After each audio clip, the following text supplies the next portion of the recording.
രാജീവ് ചന്ദ്രശേഖർ ദന്തഗോപുരത്തിലും താൻ എത്രയോ താഴെയുമാണെന്ന് നിയമമണ്ഡലത്തിലെ LDF സ്ഥാനാർത്ഥി വി ശിവൻകുട്ടി. സാധാരണ ജനവിഭാഗങ്ങളുടെ പ്രശ്നങ്ങൾ കേൾക്കാൻ അദ്ദേഹത്തിന് കഴിയുമോ എന്നും വി ശിവൻകുട്ടി ചോദിച്ചു. മണ്ഡലത്തിലെ ഗൃഹസന്ദർശനത്തിന് എത്തുമ്പോഴാണ് അദ്ദേഹം 24നോട് സംസാരിച്ചത്. സ്ഥാനാർത്ഥി വി ശിവൻകുട്ടി ഇഷ്ടക്കൂട്ടങ്ങൾക്ക് നടുവിലാണ്. അദ്ദേഹം വീടുകൾ കയറിയും വോട്ട് ചോദിക്കുകയും പരാതികൾ കേൾക്കുകയും ഒക്കെ ചെയ്തുകൊണ്ടിരിക്കുകയാണ്. നമ്മോടൊപ്പം ചേരുന്നുണ്ട്. എങ്ങനെയുണ്ട് ആദ്യഘട്ട പ്രചാരണം? ആദ്യഘട്ടം എന്ന് പറയാൻ പറ്റില്ല. ഞാൻ പുതിയൊരാളല്ലല്ലോ ഇവിടെ. ഞാൻ മുമ്പ് ഇവിടുത്തെ MLA ആയിരുന്നു. കഴിഞ്ഞ പ്രാവശ്യം വീണ്ടും അവരെന്നെ തിരഞ്ഞെടുത്തത്. അപ്പോൾ എല്ലാവരെയും അറിയാം.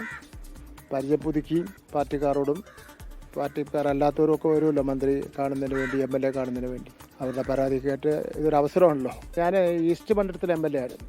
അത് കഴിഞ്ഞ ശേഷമാണല്ലോ പുതിയ നിയമമണ്ഡലം രൂപീകരിക്കുന്നത്. അപ്പോൾ ഈസ്റ്റ് മണ്ഡലത്തിലെ കുറേ ഭാഗവും നിയമമണ്ഡലത്തിലെ ഭാഗവും കൂടെ ചേർന്നുകൊണ്ടാണ് പുതിയ നിയമമണ്ഡലം വരുന്നത്. അന്നു മുതലുള്ള ബന്ധമാണ്. പക്ഷെ മതേതര വിശ്വാസികളെ സംബന്ധിച്ചിടത്തോളം അവരുടെ ഉറ്റുനോക്കിക്കൊണ്ടിരിക്കുന്നത് നിയമമാണ്. ഒരു പ്രാവശ്യം ഒഴികെ ബാക്കി എല്ലാ പ്രാവശ്യവും ഉറപ്പുണ്ടായിരുന്നു. ഒരു പ്രാവശ്യം കച്ചവടത്തിൻ്റെ അടിസ്ഥാനത്തിൽ ഉറപ്പ് ഇല്ലാതായതാണ്. ഇനി ഈ തിരുവനന്തപുരത്തോ കേരളത്തിലോ ഒരു വർഗീയ കലാപം ഉണ്ടാകാൻ വേണ്ടി പാടില്ല എന്ന് ആൾക്കാർ വിശ്വസിക്കുക. രാജീവ് ചന്ദ്രശേഖർ അദ്ദേഹം ഒരു വലിയ പൊളിറ്റീഷ്യനൊന്നും അല്ല, വലിയ പരിചയസമ്പന്നനല്ല രാഷ്ട്രീയത്തിൽ. അദ്ദേഹത്തെ ഒരു എതിരാളി എന്നുള്ള രീതിയിൽ എങ്ങനെ കാണുന്നു? ഞാനൊരു എതിരായിട്ട് മത്സരിക്കുന്ന ഒരാളെ ഞാൻ കുറ്റം പറയില്ല. ഈ പറയുന്ന പരാതിയെല്ലാം വന്ന് ഇതേപോലെ കേൾക്കാനുള്ള മനസാക്ഷി ഉണ്ടാവും അദ്ദേഹത്തിന്. അത് ദന്തഗോപുരത്തിൽ അങ്ങനെ വലിയ ഒരു 100ാം നിലയിൽ നിൽക്കുകയാണ്. ഞാനൊക്കെ 1ാമത്തെ നിലയിൽ നിൽക്കുകയാണ്. ഏത് കാര്യത്തിൽ? പാവപ്പെട്ടവൻ്റെയും സാധാരണക്കാരൻ്റെയും പ്രശ്നങ്ങൾ പരിഹരിക്കപ്പെടുന്നു.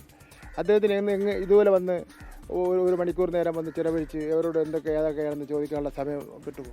തൊഴിൽ വകുപ്പിൽ പക്ഷേ വേണ്ട രീതിയിൽ അങ്ങ് ഉയരാൻ കഴിഞ്ഞിട്ടുണ്ടോ? ഇന്ത്യയിലെ ഏറ്റവും നല്ല തൊഴിൽ വകുപ്പ് എന്നുള്ള നിലയിൽ വന്നിട്ടുണ്ട്. കാരണം മിനിമം വേതനം 80 മേഖലയെ നടപ്പിലാക്കിയ ഏക സംസ്ഥാനം കേരളമാണ്. മിനിമം വേജസ് കമ്മിറ്റി കൃത്യമായി കൂടുന്ന സംസ്ഥാനം കേരളമാണ്. പിന്നെ ശക്തമായൊരു മത്സരമാണ് നടക്കുന്നത്. അത് LDF സ്ഥാനാർത്ഥിക്ക് താങ്കൾക്ക് ഏതെങ്കിലും രീതിയിൽ ഭീഷണിയാവുമെന്ന് തോന്നുന്നുണ്ടോ? ഞാനിപ്പോൾ അങ്ങനെ ഒരു വെല്ലുവിളിച്ച അഹങ്കാരത്തോടുകൂടിയൊന്നും പറയുന്നില്ല. നല്ല മത്സരം നടക്കട്ടെ, ഫെയർ മത്സരം നടക്കട്ടെ. എല്ലാ സ്ഥാനാർത്ഥികളും വിചാരിക്കുന്നത് ഞാൻ നന്നായി വിജയിക്കുമെന്നു. എനിക്ക് നല്ല ആത്മവിശ്വാസമുണ്ട്. ഞാൻ ഈ നേരത്തെ പറഞ്ഞ കാര്യങ്ങളാണ് ഞാൻ ജയിക്കുമെന്നുള്ള നല്ല ആത്മവിശ്വാസമുണ്ട്. എന്തായാലും അദ്ദേഹം വലിയ ആത്മവിശ്വാസത്തിലാണ്. കാരണം ജനങ്ങൾ, ഏറ്റവും സാധാരണ ജനങ്ങൾ, അടിത്തട്ടിലുള്ള ഏറ്റവും സാധാരണ ജനങ്ങൾ തനിക്കൊപ്പം ഉണ്ടാവും. അതുകൊണ്ട് തന്നെ വിജയം ഉറപ്പിക്കാം എന്ന് തന്നെയാണ് അദ്ദേഹം വ്യക്തമാക്കുന്നത്. ക്യാമറാമാൻ മനീഷിനൊപ്പം S വിനേഷ് കുമാർ, 24 തിരുവനന്തപുരം. ലോകത്തെവിടെയായാലും ഏത് സമയത്തും 24 വാർത്തകളും ഓഗ്മെന്റഡ് റിയാലിറ്റി പാക്കേജുകളും എക്സ്പ്ലെയിനറുകളും വിശദമായി കാണാൻ ഞങ്ങളുടെ YouTube ചാനൽ നിങ്ങൾക്ക് സബ്സ്ക്രൈബ് ചെയ്യാം.